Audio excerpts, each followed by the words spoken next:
ഖത്തറിൽ ആദ്യകാലത്തെത്തിയ നമുക്കെല്ലാവർക്കും പ്രിയങ്കരനായ ഹൈദരാജിയും നമ്മോട് വിടവാങ്ങിയിരിക്കുന്നു.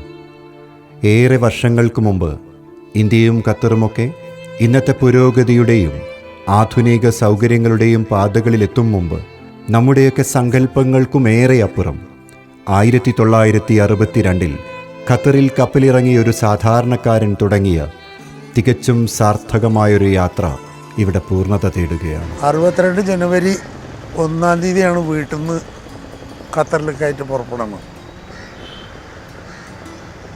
3-ാം തീയതി ബോംബെയിലെത്തി. അവിടുന്ന് പാസ്പോർട്ട് ഡീറ്റെയിൽസും ഒക്കെ മദ്രാസിൽ നിന്ന് ബോംബെയിലേക്ക് വരുത്തി അവിടുന്ന് കളക്ട് ചെയ്ത് ടിക്കറ്റ് എടുത്ത് ഷിപ്പിന് 17-ാം തീയതി പോയി. ഈ 5 പതിറ്റാണ്ട് എന്നത് ഒരു ചെറിയ കാലയളവല്ല. ഇതിനിടയിൽ അദ്ദേഹം കൈവയ്ക്കാത്ത മേഖലകളുമില്ല.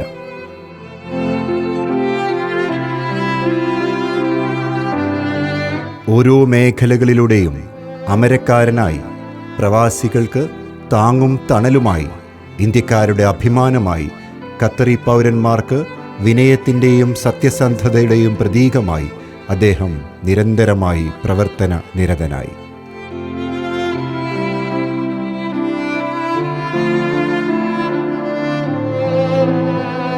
വിദ്യാഭ്യാസ രംഗത്ത് ഖത്തറിൽ അഭിമാനത്തോടെ തലയുയർത്തി നിൽക്കുന്ന MES ഇന്ത്യൻ സ്കൂളിൻ്റെ സ്ഥാപകരിൽ ഒരാളായി വിദ്യാഭ്യാസ മേഖലയിൽ അദ്ദേഹം സൃഷ്ടിച്ച വിജയത്തിൻ്റെ വഴി പിന്തുടരുക മാത്രമേ പിന്നീടുള്ളവർ ചെയ്യേണ്ടി വന്നുള്ളൂ. അതിനായി അദ്ദേഹവും ഒപ്പം അദ്ദേഹത്തിൻ്റെ സുഹൃത്തുക്കളും നേരിടേണ്ടി വന്ന വെല്ലുവിളികളും അവർ വരിച്ച വിജയങ്ങളും ഖത്തറിലെ ഇന്ത്യൻ സമൂഹത്തിൻ്റെ നാൾ വഴികളിൽ തങ്കലിപികളാൽ കുറിക്കപ്പെടേണ്ടത് തന്നെയാണ്.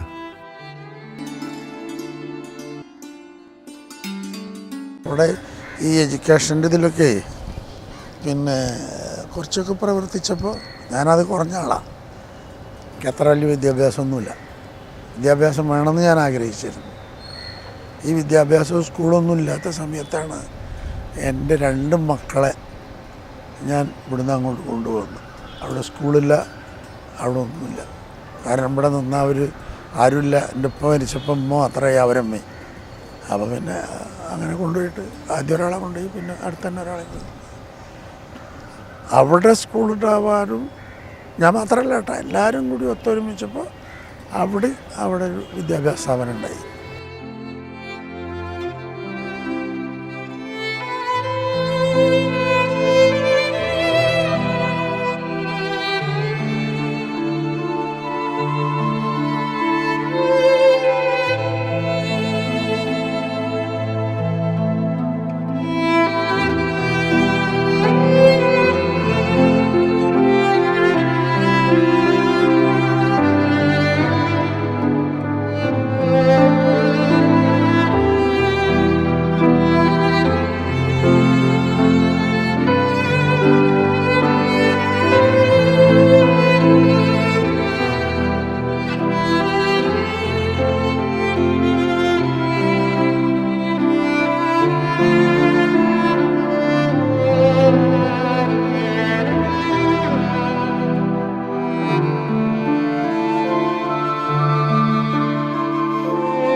നാട്ടിലാവട്ടെ 1983 സ്ഥാപിതമായ ദയാപുരം അൽ ഇസ്ലാം ചാരിറ്റബിൾ ട്രസ്റ്റ് സ്ഥാപക ചെയർമാൻ, 1991 സ്ഥാപിതമായ ഐഡിയൽ എഡ്യൂക്കേഷൻ സൊസൈറ്റി സ്ഥാപകരിലൊരാൾ തുടങ്ങി അദ്ദേഹം വിദ്യാഭ്യാസ രംഗത്ത് മാറ്റങ്ങൾക്ക് ചുക്കാൻ പിടിച്ചു.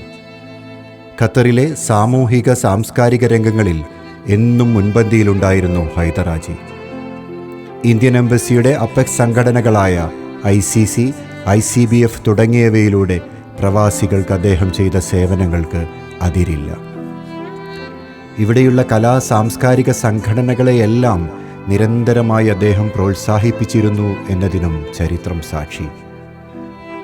വർണ്ണശബളമായ സൂപ്പർ മാർക്കറ്റുകളുടെയും ഹൈപ്പർ മാർക്കറ്റുകളുടെയും ധാരാളിത്തത്തിനുമപ്പുറം ഫാമിലി ഫുഡ് സെൻറ്റർ ലളിതമായ രീതിയിൽ തുടങ്ങുകയും പിന്നീട് വളർച്ചയുടെ വഴികളിലൂടെ ഇന്ത്യൻ സമൂഹത്തിന് പ്രയോജനപ്പെടുകയും ഒപ്പം ബിസിനസ് രംഗത്ത് തൻ്റേതായ കൈമുദ്ര ചാർത്തുകയും ചെയ്തു അദ്ദേഹം.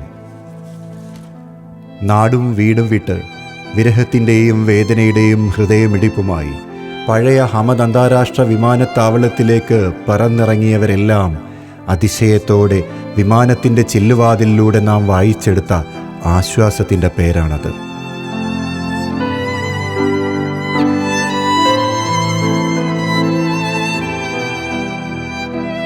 നാട്ടിലാവട്ടെ കോഴിക്കോട് നഗരത്തിൽ തലയുയർത്തി നിൽക്കുന്ന ഹൈസൺ ഹോട്ടൽ, ഹൈസൺ മോട്ടോഴ്സ് തുടങ്ങിയ ബിസിനസ് വിജയഗാഥകളും അദ്ദേഹത്തിൻ്റെ കർമ്മവഴികളിൽ ഉയർന്നു നിൽക്കുന്നു.